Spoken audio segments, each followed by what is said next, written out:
Hello everyone and welcome back to another must-see chess game from our up-to-date Blitz chess tournament. This chess game happened for about almost a month ago, and in this chess game we have Martirosyan with the white pieces and his opponent is Alexander Grischuk, the 3 times former World Blitz Chess Champion. He became the World Blitz Chess Champion in 2006, 12 and 15. So let's see what happened in this chess game. Right now Alexander Grischuk is almost 40 years old and his opponent is fresh Haik Martirosyan from Armenia. He is 27, 70 as you can see, and he is 22 years old. A very strong chess player. So let's see what happened. We have d4, d5 and c4.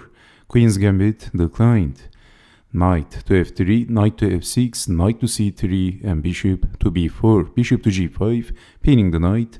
These moves are just so standard. e4, b5 and then e5. So black is defending the c pawn with pushing the b pawn and attacking the knight, but this is a theory. Pushing the pawn, attacking the bishop, if capturing the knight, capturing the bishop.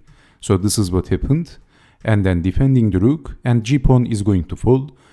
And black is charging at the pawn, pushing the h-pawn, g takes on h4 by Grischuk, and lifting the rook up with capturing the pawn. Queen to f6 by Alexander Grischuk. So the g-pawn is going to fall. Martirosyan played a4. Well, an amateur might capture the pawn, but of course Grischuk is not a chess petzer. He is one of the strongest Blitz chess players ever. So we have bishop to b7. What happens if capturing the pawn? Then queen takes on a4, and this is just simply losing the piece and the chess game, and actually black can resign. But of course he didn't fall for it. So we have bishop to b7 and then a takes on b5, knight to d7 and bishop up with capturing the pawn, attacking the bishop, but then rook in. Martirosyan is quite aggressive, so there is no time for capturing the bishop because attacking the rook. So castling and then rook takes on g8, rook takes and defending the bishop and also defending the g-pawn. So rook takes on g7. Rook takes on a7. I want to get back. I forgot about one tactic in this position. So we have bishop takes on c4 and then knight to b6. Of course, this is not going to work because you can take the rook because of queen takes on f3, and if capturing the rook, queen takes rook. Just saying. So in this position we have rook in. We saw what happened here, and then bishop goes back. Rook takes on g7. And still in this position Martirosyan is 2 pawns up, and maybe this is risky. So Grischuk is attacking the rook. And I watched this chess game, and Grischuk was unfortunately dealing with time pressure constantly. And in this position, Martirosyan made a radical decision.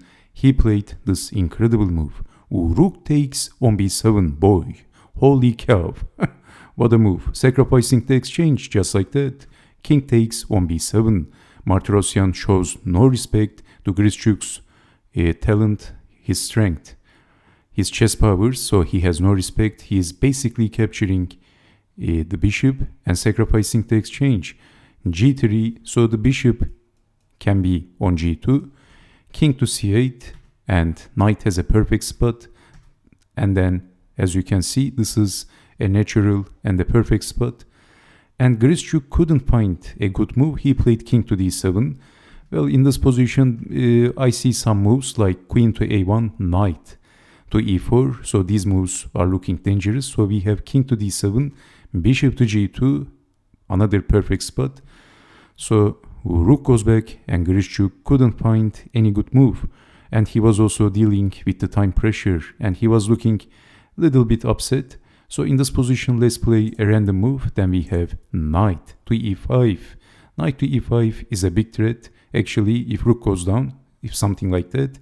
Because in this position, if you take the knight, then capturing back with check, winning the queen. If not capturing, capturing the rook. This is just one line, of course.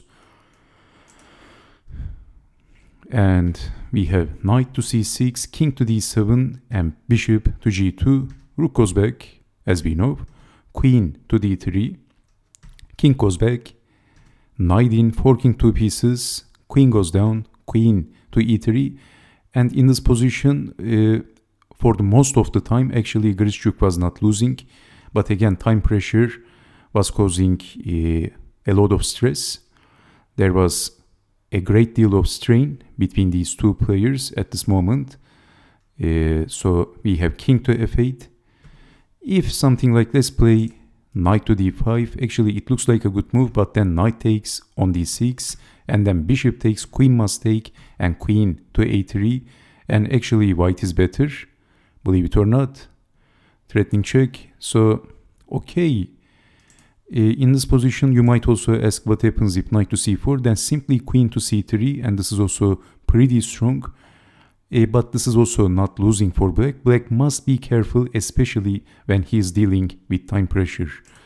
So, as I said, there was a great deal of strain at this moment of the game because of the very difficult position.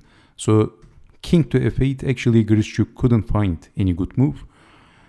Queen to h6 check, rook to g7, queen to h4. Grischuk had only 1 second or 2 seconds left. He made a blunder and then checkmate on the board.